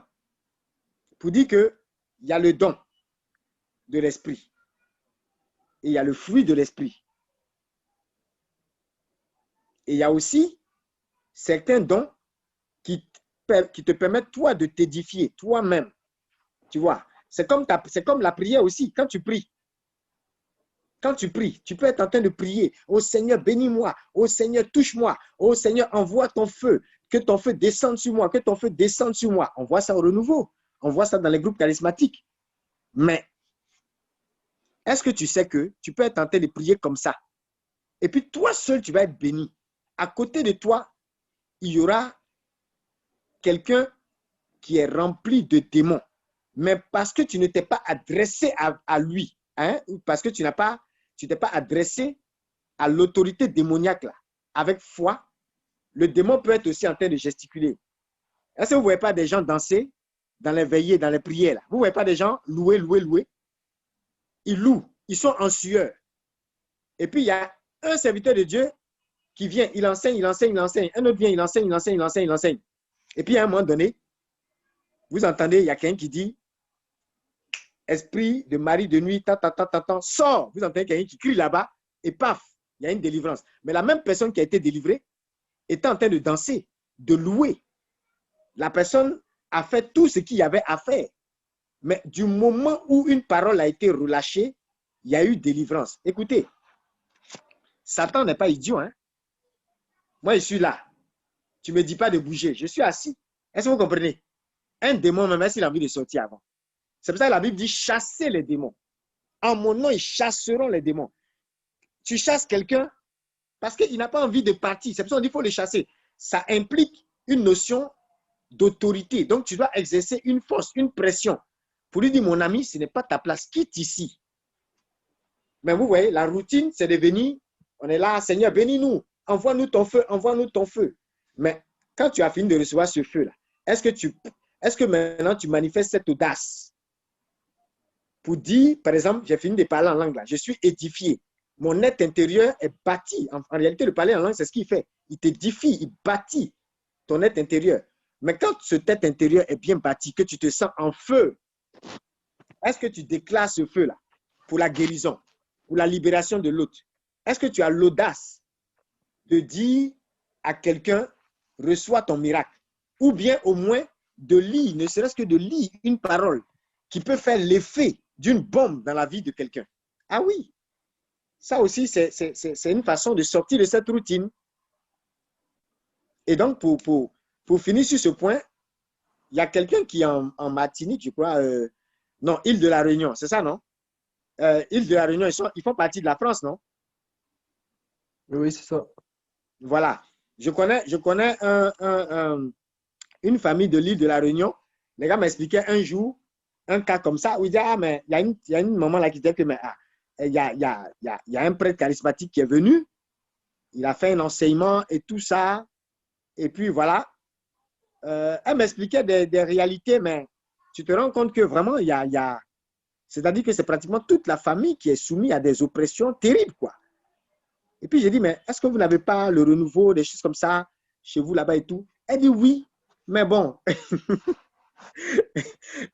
y a tel père charismatique, quand il est venu, on lui a dit, ici c'est doudou doudou, hein? Doudou, doudou, tout doudou, tout doudou. Donc, il a fini son enseignement et il s'est taillé. Parce qu'on lui a dit tout doux, doudou. Doudou, doudou. Il ne faut pas faire de bruit, il ne faut pas tout doux. Bon, écoutez. Effectivement, dans l'église, on peut même s'asseoir. Et puis, pendant qu'on est en train de contempler le Saint-Sacrement, la main de Dieu va chasser n'importe quel démon. Mais il faut que même le prêtre et même les gens qui sont en train de regarder au Saint-Sacrement, là, ils sachent que une vertu, comme en Marc 8, une vertu, la Bible dit une vertu sortait de lui et guérissait les malades. La même vertu, là, selon les théologiens, elle continue de sortir du corps eucharistique. Donc, ce n'est pas du pain qui est là, la même vertu, qui n'est pas d'ailleurs un champ magnétique ou quoi. La vertu dont on parle, c'est la puissance de l'esprit. Donc, je peux m'asseoir au Saint-Sacrement. Moi, je crois en ça et je l'ai expérimenté. Moi, j'ai vécu des guérisons miraculeuses personnelles dans mon corps. Rien qu'en m'asseyant à regarder Jésus. Parfois même, tu es en train de le regarder, ta tête même est ailleurs, tu es distrait. Mais le temps de t'en rendre compte, tu sors restauré. Donc, vous voyez, c'est une attitude de foi. Et c'est une décision de ne pas accepter de rester justement dans le miracle habituel, mais de laisser le miracle actuel nous rejoindre.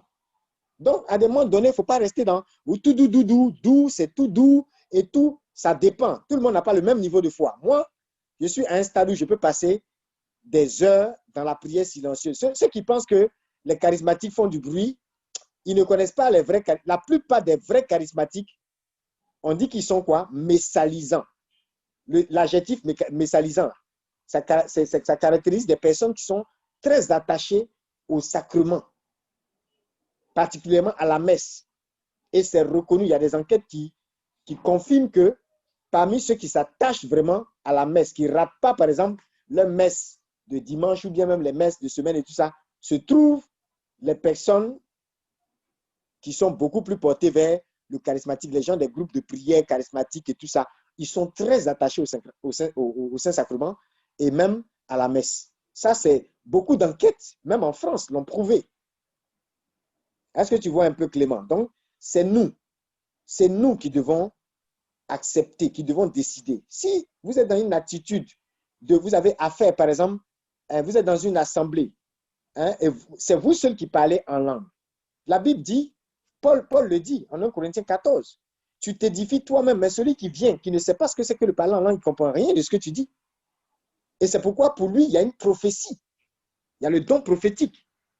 Donc le don prophétique, par exemple, ça édifie la personne qui est extérieure, même s'il ne parle pas en langue, quand il entend certains de ses secrets, pas pour l'humilier, mais certaines choses cachées, être exposées dans le but de l'aider et de lui permettre de remonter la pente, il est exhorté, il est consolé, il est fortifié dans sa foi. À combien de reprises on n'a pas vu, par exemple, des cas d'esprit de mort attaquer des personnes, ou bien des gens qui venaient de sortir de chez les féticheurs et le lendemain, ils sont arrivés à une prière et la scène a été décrite à la prière. Vous voyez, en parlant en langue simplement dans cette assemblée de prière, la personne n'aurait pas reçu sa délivrance parce que, voilà, il ne comprend même pas ce que tu dis, il ne sait pas. Mais lorsque la prophétie est sortie avec le détail et la personne a été rejointe et que la délivrance s'est opérée, mais c'est fini. Sa foi bondit par rapport à si tu parlais simplement en langue. Toi seul, tu t'édifies.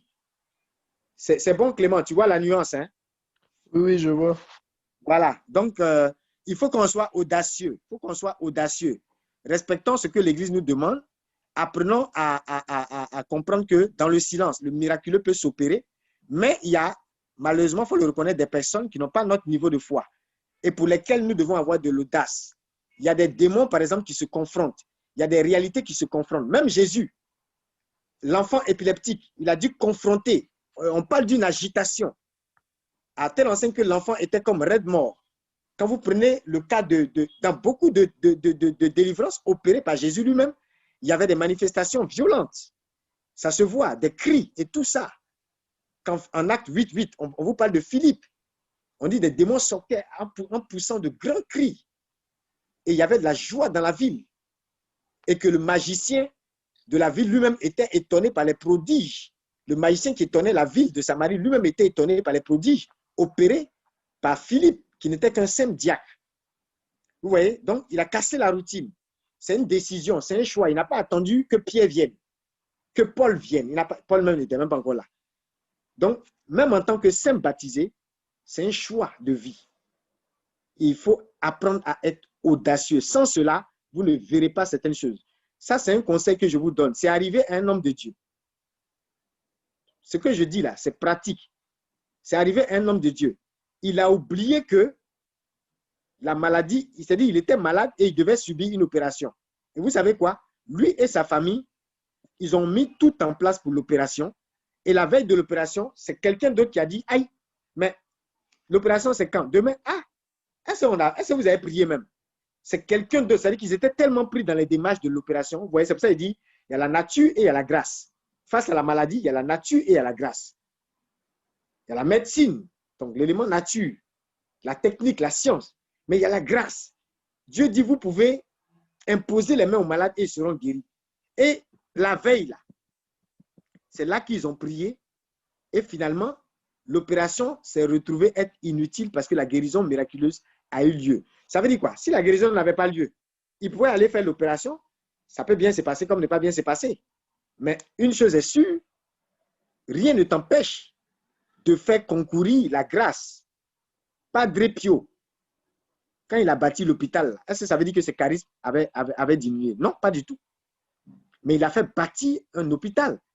Et je vous ai donné plusieurs témoignages de Padre Pio où des gens venaient le voir. On dit non, telle personne a tel mal. Et que selon le verdict médical, on doit l'opérer. Padre Pio dit non, vous l'opérez, elle meurt. Ça, ce n'est pas une question d'opération. Il prie, le miracle s'opère.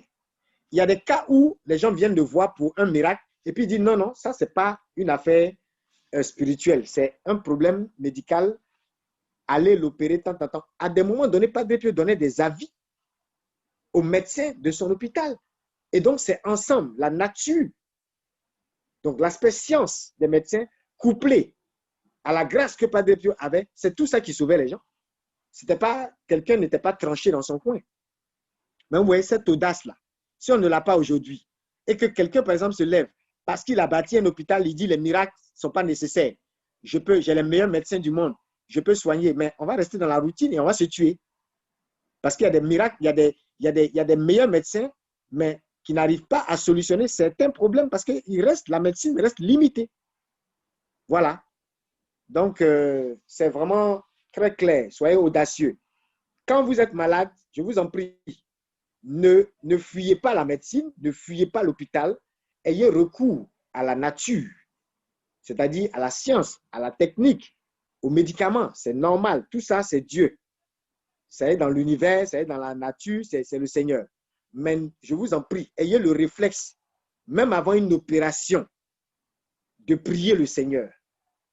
Parce que vous ne savez pas l'issue. C'est la grâce de Dieu seul qui peut déterminer une issue qui soit conforme à la volonté de Dieu et qui soit parfaite. La nature, elle est imparfaite, mais la grâce de Dieu, elle est parfaite. C'est à vous de faire le choix ou de toujours au moins faire en sorte de faire concourir les deux choses. Ça va, c'est clair pour tout le monde?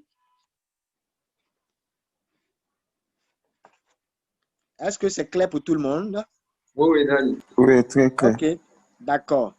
Bon, on va finir avec quelques principes au niveau de la guérison. On va parcourir en 10 minutes quelques principes par rapport à la guérison. Alors, je vais toucher l'aspect des personnes qui ne guérissent pas. Je sais que ça, c'est un aspect où souvent on a des gourmets. C'est ça, non? Ça peut donner gourmet, hein? Afin où tu pries et puis... Ou bien, ça peut donner gourmet, là. Alors, qu'est-ce qui se passe? Touchons au cas de ceux qui ne guérissent pas. D'abord, ce que vous devez comprendre, il y a un raisonnement. Quand, par exemple, certaines personnes prient, ou bien il y a des prières pour les malades, il y a des messes pour les malades, il y a des grands temps d'évangélisation. Hein? On dit, bon, à qui la faute quand ils ne guérissent pas, quand les gens ne guérissent pas? OK. Même dans le milieu évangélique, le grand Benny Hinn qui est reconnu au niveau évangélique, hein, dans le 21e siècle où on est là, lui et d'autres qui sont reconnus comme les plus populaires en matière de guérison, vous savez que la façon de concevoir le miracle au niveau catholique, lui-même Benny Hinn, il a adopté ça. Parce qu'il y avait ce qu'on appelle le mouvement de la foi au niveau évangélique. Je touche cet aspect pour que vous sachiez que souvent aussi, il faut comprendre que ce qui est bien, comme ce qui est mauvais, chez nos frères d'à côté, là, ça peut nous aider à mieux comprendre aussi notre propre théologie et pourquoi l'Église raisonne d'une certaine façon. Parce qu'il y a ce qu'on appelle le mouvement de la foi qui était guidé par des personnes comme Kenneth Hagin au niveau évangélique.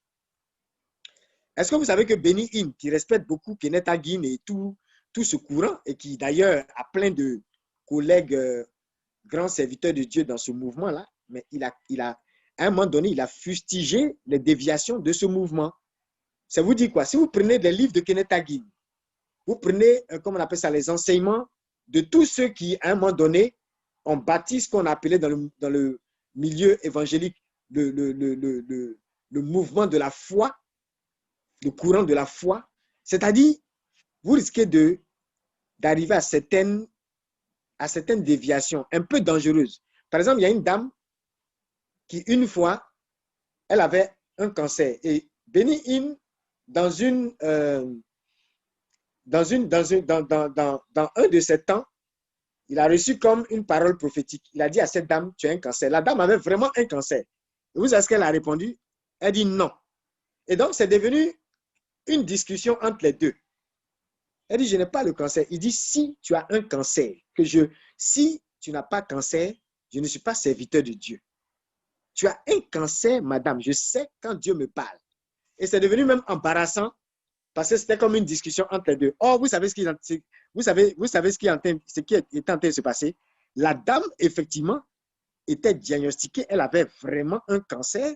Il y avait toutes les preuves médicales. Mais comme dans ces enseignements qui étaient courants dans le mouvement de la foi, on disait non, il faut déclarer. Ouais, un peu, non, c'était comme du genre, il faut déclarer, je ne suis pas malade, je ne suis pas malade, je ne suis pas malade.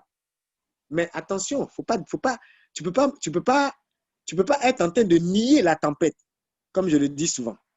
Est-ce que quand Jésus était dans la barque avec les disciples, il a nié l'existence de la tempête? Non.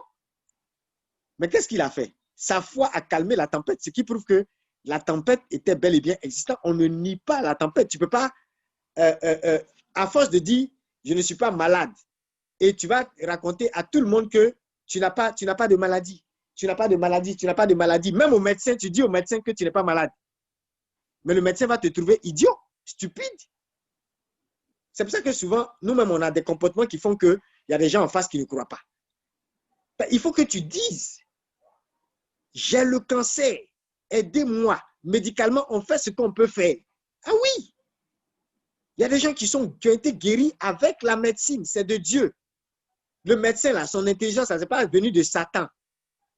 Les techniques, si vous regardez l'hôpital de Padre Pio, je l'ai visité. La Vision est un partenaire de cet hôpital. La Vision a fait plusieurs dons là-bas. Mais les équipements qu'ils ont et la recherche médicale qu'ils ont, elle est tellement avancée, tellement avancée. Ils font partie des meilleurs aussi en Europe. Ils ont des unités de recherche bien poussées même. Donc, vous ne pouvez pas venir, je n'ai pas le cancer, j'ai pas le cancer. Elle est en train de nier. Mais l'homme de Dieu, il a reçu. Dis-lui la vérité, ton rapport médical est là. Donc, vous voyez, il y a des enseignements qui souvent emmènent les gens à tordre leur façon de concevoir la chose. Et finalement, des gens meurent parce qu'ils sont en train de nier l'aide dont ils ont vraiment besoin. Parce que si tu dis à tout le monde que tu n'es pas malade alors que tu es malade, peut-être même il y a une petite plante là, ce n'est pas fétiche, ça peut te guérir. Regardez en Afrique comme ça, là. On soigne par lui mieux que les blancs. Vrai ou faux? Répondez-moi, vrai ou faux? Vrai. C'est vrai. Alors, on soigne par lui mieux que les blancs. C'est Par lui, vrai. là, ça tue facilement les blancs que les Africains. Bien, bien même. Ça fatigue les Africains parce qu'on n'a pas une certaine discipline. Il y a encore il y a beaucoup de, voilà, il y a beaucoup de choses qui ne sont pas respectées et tout ça. Et puis, bien sûr, on est sous dans des conditions qui facilitent la propension de ce truc-là. Mais sinon, moi-même, là, en février dernier, j'étais en France, là. J'avais pas lu. On m'a donné quoi, là? On m'a donné Doliprane, ça n'allait pas. Je ne sais pas si c'est Doliprane ou quoi. Ça n'a pas soigné ça. On a pris le médicament de palu d'Abidjan et puis ça a commencé à aller. Vous voyez un peu. Voilà. Donc, n'ayez pas de complexe. Tu es malade, tu es malade. Tu déclares ce qu'on peut faire là, physiquement, humainement, on fait. C'est de Dieu. Maintenant, là où la nature ne peut pas agir, la grâce agit. Sinon, si tu as mal à la tête et puis c'est un petit mal de tête que aspirine peut guérir, pourquoi aller réveiller l'homme de Dieu à 2h30 pour une prière de délivrance sur ta tête? Quelque chose que aspirine règle. Bon, il ne faut pas abuser des médicaments aussi, mais c'est pour dire attention. Attention à certains raisonnements. Alors, il y a par exemple au niveau de la théologie catholique, il y a un raisonnement qu'on n'accepte pas. Par exemple, le raisonnement de dire, quand les gens ne guérissent pas et vous dites, oh, c'est parce qu'ils manquent de foi. Ou bien ceux qui ont prié là. Non, la personne qui n'est pas guérie là, elle manque de foi. Ou bien ceux qui ont prié là, ils n'avaient pas assez la foi. Ils n'avaient pas assez de foi. Sinon, Dieu veut toujours guérir tout le monde. Et la maladie est la conséquence du péché. La maladie est contraire à la volonté de Dieu. Vous voyez, ce type de raisonnement-là, c'est ce que, à un moment donné, d'autres serviteurs de Dieu évangéliques même ont fustigé. Parce que, et par exemple, dans le cas de la dame qui avait ce cancer-là, elle a fini par mourir. Parce que l'homme de Dieu lui a dit, ce que tu es en train de dire, là, je ne suis pas malade, je ne suis pas malade, est-ce que c'est ce que Dieu t'a dit? Finalement, elle a fini par dire, non, mais je suis guéri, mais je suis, l'homme de Dieu lui a dit, est-ce que c'est ce que le Seigneur t'a dit? C'est-à-dire que même le fait de prendre la Bible à la lettre sur certains aspects, comme par exemple la notion de ne pas faire la différence entre la parole écrite et ce témoignage intérieur que l'Esprit de Dieu te donne, discerné par tes pères ou discerné par l'Église, c'est dangereux. C'est ce qui s'est passé aussi. Et puis certains, vous avez vu des serviteurs de Dieu évangéliques qui ont raconté des déviations pareilles qui ont eu lieu, des histoires vraies où des gens se sont levés, Pierre a marché sur l'eau, Marc, tant, verset tant, ok, au nom du Père, du Fils et du Saint-Esprit, Seigneur, nous aussi, nous allons marcher sur cette eau. Et puis ils se sont noyés. On a retrouvé leur corps. Il y a eu des histoires comme ça, hein? Parce que c'est écrit noir sur blanc. C'est à toi particulièrement, on a parlé. Est-ce que cette parole, elle s'adresse particulièrement à toi dans cette situation où tu es? Par contre, vous trouverez des personnes qui ont traversé lac au crocodile dans certains endroits pour aller prêcher. Et puis, crocodile ne les a pas touchés. Il y a ce genre d'histoire aussi dans l'histoire de certains charismatiques. Parce que dans ce cas précis, Dieu les avait envoyés. Quand on dit, quand on t'envoie, il faut savoir t'envoyer là. Il y a une partie biblique aussi dedans. Donc, on ne fait pas des choses dans l'église sans discernement. Donc, faites très attention. Hein? C'est pourquoi, vous voyez, tout type d'enseignement que vous écoutez, si on ne sait pas mettre ça à la lumière de ce que l'église nous dit, on peut facilement tomber dans certaines déviations. Donc, les affaires de « il manque de foi » ou bien « ils n'ont pas bien prié » ou bien quelqu'un est malade et vous dites « il manque de foi ». Si toi, tu avais sa maladie là, est-ce que tu serais, mets-toi à sa place, est-ce que tu aurais eu le même raisonnement? Il y a des maladies quand tu as là, même ta lucidité, tu la perds. Quand tu as été cogné déjà par une maladie, tu sais de quoi je parle. Voilà, donc faisons attention. Il y a effectivement des moments où le manque de foi peut intervenir. Mais il ne faudrait pas généraliser au point où on présente toujours la maladie comme conséquence du péché ou comme conséquence d'un manque de foi, hein, et où on amène des personnes à se culpabiliser. Vous voyez un peu? Et au niveau de l'Église, quel est le raisonnement?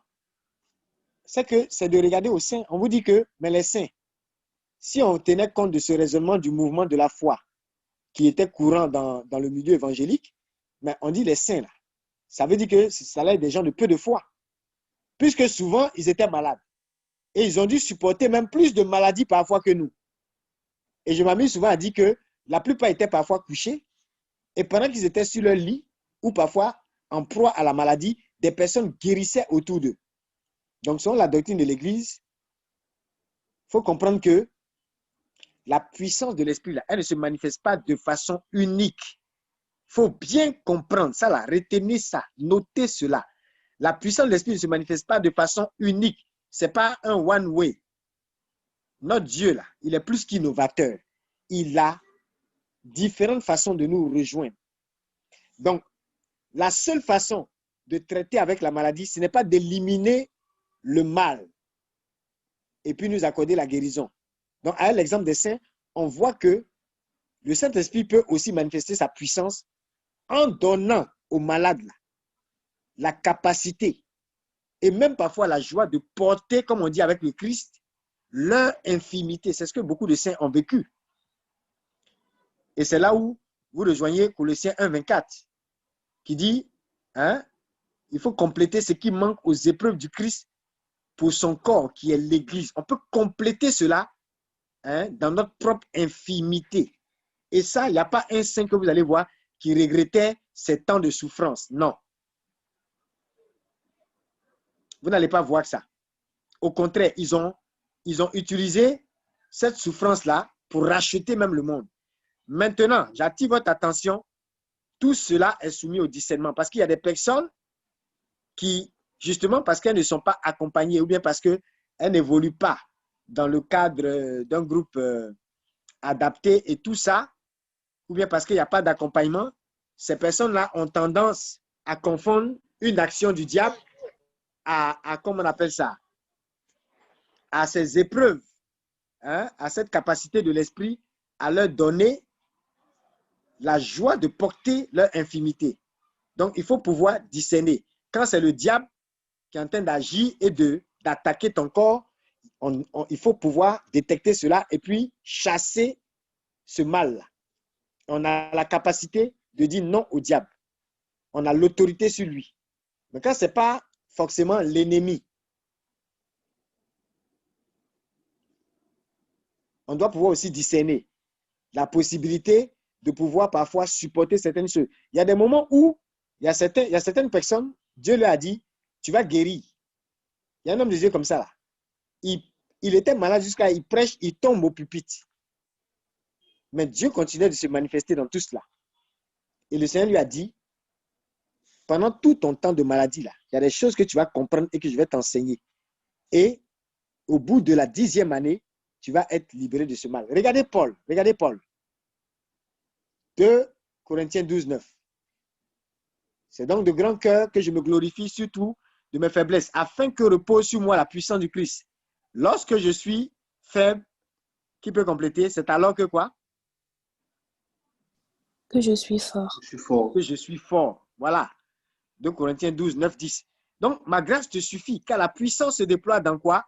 Dans la faiblesse. Écoutez, Dieu parlait comme ça à Paul par rapport à quoi? Par rapport à ce qu'on appelait une échade dans la chair, une épine dans la chair. Cette épine, cette échade, ça peut être c'est forcément quelque chose qui mettait Paul mal à l'aise dans sa chair.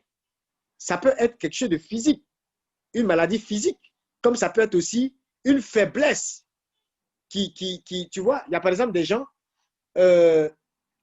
ils ont tout ce qu'il y a comme apparence extérieure de succès. Apparence extérieure de succès, mais il y a un petit quelque chose qui vraiment les amène à rester toujours humbles.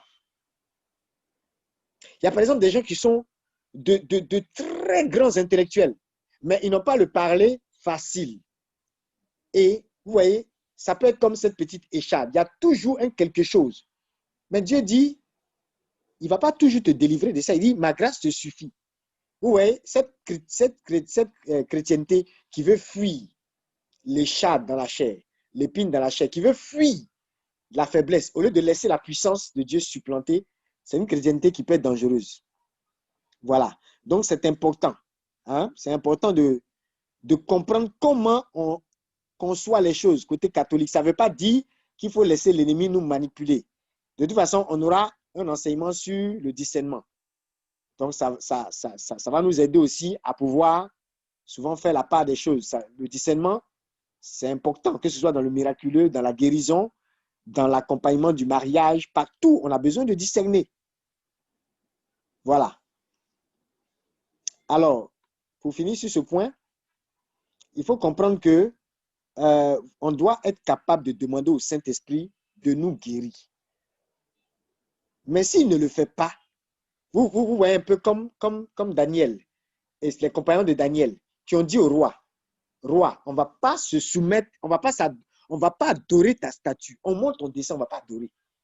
Notre Dieu, là, il est capable de nous délivrer. Mais même s'il ne le fait pas, là, hein, sache que nous, là, on ne va quand même pas adorer ta statue. Ça, là, en ce moment, il faut quitter déjà. Est-ce que vous avez ce niveau d'engagement? Est-ce que vous avez ce niveau de confiance en Dieu qui est tel que vous savez que si vous demandez au Seigneur avec foi de vous guérir ou de guérir votre parent et tout ça, il va le faire, il peut le faire, mais s'il ne le fait pas, il ne faudrait pas être aigri. Hein? Justement, Clément a touché à cet aspect. Il ne faudrait pas que notre cœur puisse se refroidir. Il ne faudrait pas aussi conclure automatiquement que c'est un problème de foi, ou bien que Dieu ne nous aime pas, ou bien que Dieu nous châtie. Oui, il y a trop de raisonnements qui peuvent nous faire dévier. Hein? Mais il faut comprendre que Dieu veut nous faire un don plus grand. Parfois, c'est un don qui est difficile à accueillir. Mais je vous donne un secret dans ce sens. Et je le dis, tous ceux qui veulent aller loin dans l'œuvre de Dieu, écoutez-moi bien. Tous ceux qui veulent faire de grandes choses avec Dieu, je vais vous dire une chose. Hein. Si vous jeûnez, si vous tous, par exemple, le nombre de personnes qu'on est, hein, nous sommes connectés. Le nombre de personnes qu'on est connectées actuellement. Supposons que nous tous on jeûne, nous tous on prie, nous tous on lit la parole au même degré. Vous savez la différence qu'il peut y avoir entre nous. Il y a des gens, ceux parmi vous, qui vont apprendre à surmonter certaines douleurs, certaines peines, certaines souffrances. Ils vont opérer dans une dimension surnaturelle plus forte que ceux qui se sont contentés de prier, de jeûner. Je vous assure, beaucoup occultent cela, mais dans la dimension du surnaturel, c'est un critère. Ta capacité à surmonter les gourmets, les peines, les douleurs, ta capacité à accepter la souffrance et à la dominer, là, c'est une puissance spirituelle qui est plus grande même que je jeûne, je prie, et puis l'onction se dégage. Ah oui, parce que regardez Jésus, à la croix, s'il disait, attends, mais les gars, ils ont des foutaises, hein? Moi, ils vont cracher sur moi. Moi qui suis Dieu, je vais rester là comme ça, et puis ils vont me crucifier. C'est ça, il y a un homme de Dieu qui disait, il y a un film chinois où ils ont montré Jésus chinois. Quand ils ont commencé à lui dire, Belelou, hey, tu n'as pas dit tu es Dieu, descends. On dit, il a enlevé main gauche, il a enlevé main droite. Il a fait sauter les clous là. Il est descendu sur eux, il a commencé à faire karaté. Jackie Chan ici, biche, Bruce Lee, po, frapper tous. Et puis il est remonté à la croix. Il dit, voilà. Vous imaginez, si on avait un Jésus, Jackie Chan, ou bien Bruce Lee, qui refusait justement cette souffrance, ou bien ce mépris, qui ne dominait pas cette souffrance-là, et qui disait non, moi, on ne peut pas me faire ça. Vous voyez que c'est une plus grande puissance. Quand tu as tous les anges à ta disposition pour frapper tes ennemis, mais tu n'uses pas de cette puissance, tu uses plutôt de ta bonté, de la miséricorde, tu es un homme plus fort, plus puissant. Est-ce que vous avez saisi ce secret? Est-ce que vous avez saisi ça? Oui. Voilà. Donc, par exemple, vous qui êtes mariés, par exemple, si parmi vous qui êtes mariés, ceux qui, par exemple, auront une grande autorité, une grande force dans leur vie familiale, c'est ceux, par exemple, qui vont apprendre à pardonner. Mais imaginez, vous êtes à 2 ans de mariage et puis votre conjoint fait une petite erreur, vous refusez de lui pardonner et vous vous comportez comme si le ciel vous est tombé sur la tête. Hein? D'ailleurs, même le ciel ne peut pas vous tomber sur la tête, parce que vous êtes citoyen dessus. Mais votre conjoint fait une petite erreur. Il y a un père qui a demandé une fois à la messe. Il dit, vous qui voulez aller vous marier, qu'est-ce que vous ne seriez pas prêt à pardonner dans votre mariage? Il y a des femmes qui ont dit, si cet imbécile, ça va chercher un enfant, ça va faire un enfant dehors. Ça là seulement, là, en même temps, elle a insulté son mari, ça rend compte, son futur mari. Si l'imbécile va me chercher un enfant dehors, ça dit que tellement même que c'est quelque chose qui va lui faire mal. Elle a insulté même son futur mari, ça rend compte. Et vous voyez, il y a des douleurs là, que certaines personnes, parce qu'ils n'ont pas été prêts à surmonter cela, ils ont carrément détruit leur vie de couple et ils sont allés de divorce en divorce, de problème en problème, de situation en situation. Je vous assure, les mariages qui durent, c'est des gens qui ont appris à surmonter beaucoup de choses. Donc, vous comprenez que ce n'est pas tout que Dieu va guérir immédiatement. Il y a des choses que vous devez apprendre à travailler pour surmonter cela. Et puis, vous guérissez par votre capacité même à surmonter cela, à accepter souvent une écharpe dans la chair.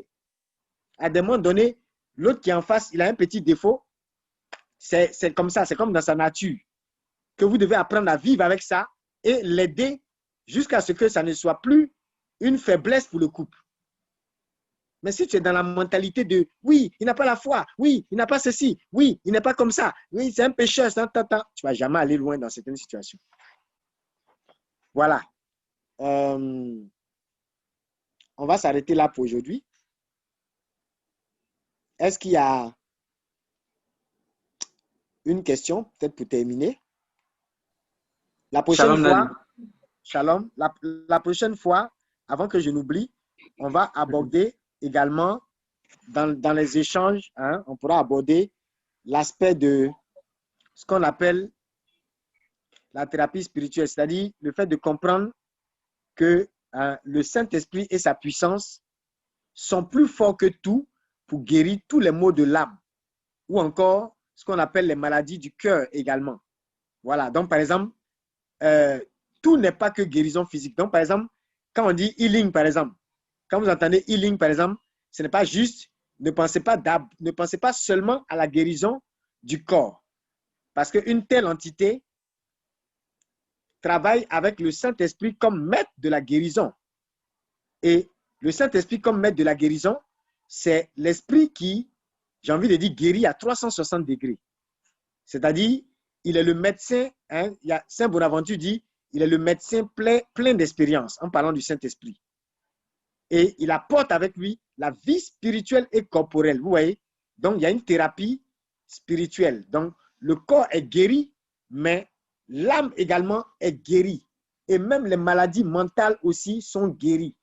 Donc, quand vous entendez healing, là, que ce soit healing en tant que groupe ou bien healing en tant que guérison en anglais, dans le sens de l'Église, ce n'est pas seulement le corps, mais c'est le corps, c'est l'âme et l'esprit.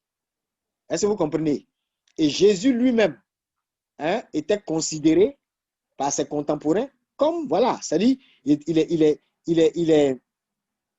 considéré lui-même, Jésus, comme quelqu'un qui est venu dans la chair, il ne faut pas oublier. Dieu fait chair. Donc, Dieu s'étant fait chair, il guérit non seulement l'esprit, qui est Dieu, mais il guérit aussi la chair, qui a été cette forme-là qu'il a pris. Donc, il ne peut pas prendre la forme de chair sans pour autant guérir la chair. Est-ce que vous suivez? Donc, il faut considérer l'esprit comme le médecin expert. Et ça, c'est quelque chose de très important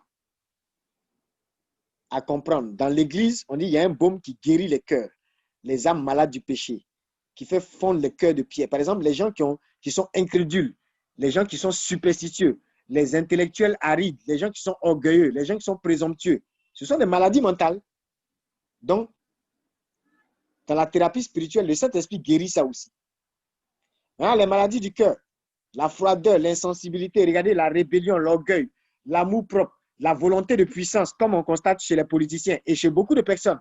Ce sont des maladies aussi. Tout ça là, le Saint-Esprit guérit ça. Voilà, donc, quand on parle de miracle de guérison, il ne faut pas oublier cet aspect. Hein? Un saint disait, à quoi ça sert que Jésus vienne guérir le membre d'un corps qui n'est pas prêt à sauver? C'est-à-dire que s'il guérit ta main, il guérit ton pied, s'il prend soin de ton corps, de ta chair, mais c'est parce qu'il veut sauver tout ton être. Pourquoi il guérirait ton corps pour que ce corps-là aille pourrir ou brûler en enfer? Ça n'a aucun sens. Donc, quand vous comprenez ça, vous allez comprendre le 360 degrés qu'il y a dans l'affaire. Voilà, donc on aura des pensées sur la page de la galerie concernant cet aspect spirituel-là. Voilà, et également revenir aussi sur le fait que il y a des choses bien précises desquelles le Saint-Esprit nous guérit, hein, y compris des aspects psychologiques.